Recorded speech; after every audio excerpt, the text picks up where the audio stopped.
ओम शम कृष्णाय नमः भी बोल सकता है, ओम शम हनुमते नमः भी बोल सकता है। आगे समझ, ओम शम राहवे नमः, केतवे नमः, ओम शम शुक्राय नमः। शम क्यों बोला? क्योंकि शुक्र भी शनि है। आए ना समझ में? ठीक है, सब उसका शब्द है। कोई भी एक देवता के जो 1000 नाम होते हैं उसमें सभी देवता आप साधना में शामिल है। क्यों? क्योंकि उसी से सब कुछ होता है। आगे समझ में? हाँ, अब ऐसे भी आपका जो इष्ट है वो मजबूत ही होता है, वो कभी भी कम नहीं होता। आपका जो गुरु है, उस गुरु की महिमा क्यों है? उस गुरु की महिमा इसलिए तो है, वैसे तो वो हार्ड मास का है, टॉयलेट बाथरूम वो भी जाता है, शरीर में उसके भी बदबू उत्पन्न होती है, लेकिन गुरु तत्व बड़ा भारी है। भगवान शंकर सबके गुरु है, आत्मा में रमण करते हैं, तो वो उसकी जो महिमा है वो बड़ी न्यारी है ना। तभी उसके लिए इतनी सारी उपमाएं लगती है। अखंड मंडलाकारम व्याप्तम येन चराचरम तत्पदम दर्शितम येन तस्मै श्री। ध्यान मूलम गुरु मूर्ति पूजा मूलम गुरु पदम मंत्र मूलम गुरु वाक्यम मोक्ष मूलम। गुरुर ब्रह्मा गुरुर विष्णु गुरुर्देवो महेश्वरा गुरु साक्षात परब्रह्म तस्मै श्री। तो हमारी जो रिसर्च है वो लास्ट में हमारे मन पे ही पहुँचती है। ठीक, मैं एक दिन की किताब पढ़ रहा था, किताब में एक शब्द आ गया, मनोनाश के उपाय। किसके उपाय? मनोनाश। लेकिन मन का कभी नाश हुआ नहीं करता, वो विशुद्ध हुआ करता है, वो अपनी मूल प्रकृति में लौट आता है, क्योंकि इसकी मूल प्रकृति जो थी वो ईश्वर का अंश है। ठीक है, बाद में जो आपका मन ही है वही तेज है, वही आत्मा है। ठीक है, लेकिन चूंकि वो जड़ से मिल गया है इसलिए वो अपने स्वरूप को भूल गया है। ठीक है, अलग कुछ है ही नहीं, भेद ही नहीं अलग। आत्मा में और मन में कोई भेद ही नहीं है। ठीक है, आत्मा और मन एक ही है। इसी तरह आत्मा और बुद्धि भी एक ही है, लेकिन बुद्धि जड़ से मिल गई है। लेकिन जब जड़ से विपरीत चलती है, उसी ईश्वर के सानिध्य की ओर चलती है, तब क्या होता है? तब हमारा विवेक जागृत हो जाता है। क्या जागृत हो जाता है? और विवेक ही जो है वो उसकी महत्ता देनी चाहिए।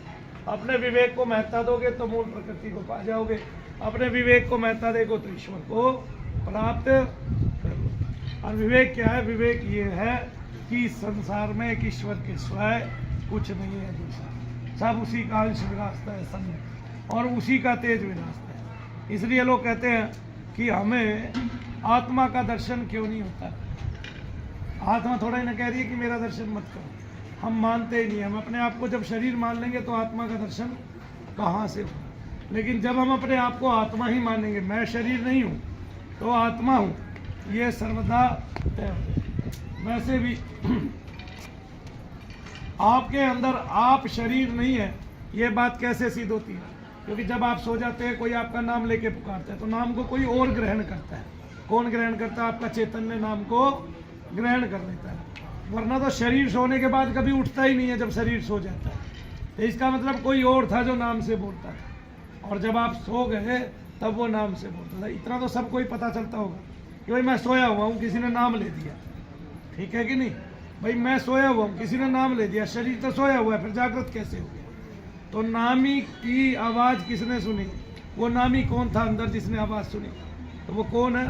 वो आपका आत्मा है, वो आपका चेतन। ठीक है, और वही आपका मन भी है। आगे ना, यहाँ मन और प्राण दो धार हैं आत्मा से निकली। ठीक है, दोनों वापस लौट जाएंगे विपरीत लौट। तब प्राण भी नहीं रहता, फिर भी शरीर रहता है। आगे ना, जैसे समाधि होगी तो समाधि में प्राण शून्य हो जाता है। ऐसा नहीं है होता नहीं है, होता है फिर भी, कि कोई ये मान ले कि जिसकी समाधि आ गई प्राण निश्चेष्ट हो जाता है, उसमें स्थिरता आ जाती है। ठीक है, ऐसे ही जब एकांत में बैठते हो तो दिल की धड़कन स्थिर सी होती नजर आती है। इसी तरह से प्राण में भी स्थिरता नजर आती है। तो क्या थी? हाँ, पहले से ही है ना। जब दो प्राणों का योग होता है, जब श्वास पे श्वास का योग होता है, तब बीच में स्थिरता आती है। क्या आती है? स्थिरता आती है। बीच में कहीं ठहरता है, एक ठहराव है, तभी दूसरा श्वास लेते हो, है ना। जब एक जहाँ खत्म होगा वहाँ से जब दूसरा शुरू होगा तो पहले बीच में स्थिरता आएगी। उसी स्थिरता को हासिल करना सदा के लिए। तो क्या सदा के लिए हो जाएगी? हाँ, एक समय में सदा के लिए भी हो सकती है, और बीच बीच में भी हो सकती है। तो जो बीच बीच में होती है उसी को समाधि बोलते हैं, उसी को स्थिरता बोलते हैं। अब कोशिश ये है कि मन को किसी तरह शुद्ध किया जाए। सारे घोड़े दौड़ा लो तब मन शुद्ध नहीं होता, तब इतने सारे ऋषि मुनि चले गए तब भी मन शुद्ध नहीं होता। तब मनु भैया ने कबीर दास जी के एक दोहे को पढ़ा है, एक माला तो कर में फिरे और जी फिरे मुखमाई, मनवा तो 10 दिशी फिरे यह तो सुमरण नहीं। दूसरी एक और लिखते हैं आगे ना, कर का मन का डारी के मन का माला फेरत जुग गया मिटा न मन का फेर। तो इसमें सीधा सीधा लिखते हैं कबीर दास जी, ये कहते हैं कि कोई अगर कलयुग में समझ पाए तो बस इतना ही फेर है, इतना कितना कि मन का फेरना है। मन का कौन सा फेरना बताना मेरे को, इसी में भेद है। एक तो मन में बोलना है, यही मन का है। आप जो जीप पे मन का, अंगली पे मन का घुमा रहे हो उसको नहीं घुमाना है। मन का फेर, मन का मतलब मन में ही 2 जगह जब जप करोगे तब मन का अस्तित्व नहीं रहेगा, मन गौण हो जाएगा, मन विशुद्ध अवस्था में लौट आएगा, शरीर एकदम से हल्का हो जाएगा, रोग नाश हो जाएंगे अपने आप। ठीक है, शरीर में भी स्थिरता आ जाएगी। तब जो मन का फेर रहे हैं वे कौन हाथ खड़े करना।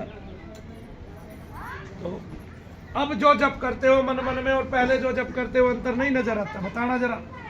आज तक जितने भी जप किए हैं इस जप में अंतर नहीं नजर आता। वो तो 2 जगह फेरा भाई, और जब 4 जगह फेरोगे मन के पे तब क्या होगा ये देखिए आगे। एक तो अगर आपको दिखे ना तो भी मन देखता है, क्या करता है, तो भी मन देख। आंखें बंद की मैंने, मुझे नहीं दिख रहा, नहीं बाह्य मुझे कुछ नहीं दिख रहा, आंखें बंद कर दी, लेकिन मन से दिख रहा है। कैसे दिख रहा है कि मन से मैं भगवान शंकर को याद करके उसकी तस्वीर देख रहा हूँ, दिख रहा है। तो जब 2 जगह मन पे बोल दिया तो देखने में क्या दिक्कत है, साथ में बोलो भी और देखो भी, अपने गुरु को देखो अपने मन में, ठीक है ना।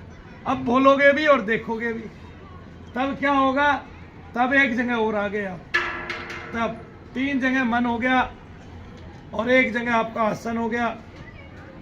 ठीक है, क्या जगह जप हो गया, 4 जगह जप हो गया। आगे समझ में, क्या जगह जप हो गया, ऐसे ही 6 जगह जप होता है। 4 जगह पार कर लो, तब जब मानसिक जप करोगे वो 6 जगह भी पता चल जाएगी। और जैसे ही जप करोगे अपनी इच्छाएं पूर्ति कर लोगे। अब कौन सी इच्छा पूर्ति करनी है ये तुम्हें पता है, ठीक है। गुरु ने तो तुम्हें छोड़ दिया, भगवान को ही चाहते हो तो भगवान मिलेंगे, ईश्वर को चाहते हो तो ईश्वर मिलेंगे, अपने आप को चाहते हो तो अपने आप को मिलोगे। ठीक है, अपने आप को ही मिलना सारा खेल है। बताइए, सारी दुनिया में जितने भी महात्मा है सब अपने आप से मिलते हैं, अपने आप से मिलते ही कह देते हैं हम ब्रह्मास्मि, मैं ही ब्रह्म। अपने स्वरूप को जानते ही कह देते हैं कि मैं ही ईश्वर हूँ। अपने स्वरूप को जाने बिना कह नहीं पाते, ठीक है कि नहीं। तो आपने आत्मदर्शन कर लिया, वही परमात्मा का दर्शन, आत्मदर्शन, ठीक है। लेकिन चीज़ों में निरंतरता होनी चाहिए। ये नहीं मैं 8 दिन की वो कराया अब तो मैं सबके भूत निकाल सकता हूँ, अब तो मैं ठीक है ऐसा करना। ऐसे में भी बहुत सारी अटकने 20 साल हो गए मुझे यही काम करते करते। अब एक लड़की हमारे लिए, ये नहीं कह रहा मैं जान का युद्ध बनी हुई है, लेकिन एक लड़की हमारे लिए भी अब पहन हुई, ठीक है। वो जब भी हमारे पास आती है हमारे हाथों को झटकती है, फिर सामान्य का क्या हाल करती है, 5-5 आदमियों के काबू में नहीं आती, ऐसे ही फिर सामान्य का क्या हाल करती है। लेकिन जब का उस पर प्रभाव पड़ता है। जब मैंने पहले 2 दिन जब किया तब वो शांत हो गई, मेरे पास आके बैठने लगी। एक ही दिन ये प्रभाव रहा, फिर जैसे पीछे से कोई क्रिया खुल गई हो फिर वैसा ही निष्प्रभाव हो गया। लेकिन करत करत जैसे मैंने कल भी फिर जब किया, फिर एक दिन इसका लाभ हमें मिल जाए। तो एक दिन में कभी कुछ हुआ नहीं। और जहाँ ये मान लेते हैं हम पूर्ण हो गए, वहीं से फिर अपूर्णता नजर आने लगी। इसलिए ईश्वर से कहना है कि काम आदि मध्यम विस्तारा देव जला लगा। हमारी एक स्तुति है शनिश्चर, उसमें भक्ति के सारे भाव लिखे हैं। उसमें साथ में ये भी लिखा है कि आप भक्त की जो परेशानियां हैं उसको आप सुलझा सकते हैं, है ना। सब चीज़ें लिखी हुई हैं, किसी ने पढ़ा होगा, गौर से अर्थ करेगा तो समझ में आ जाएगा कि भक्त को क्या चाहिए और भगवान को भक्त को देना क्या है, ये भी सब लिखा हुआ है। और आखिरकार इस असाध्य कष्टों में हमें कैसे ईश्वर की शरण मिलनी चाहिए, हम ईश्वर से क्या चाहते हैं। बोलो जय श्री राम।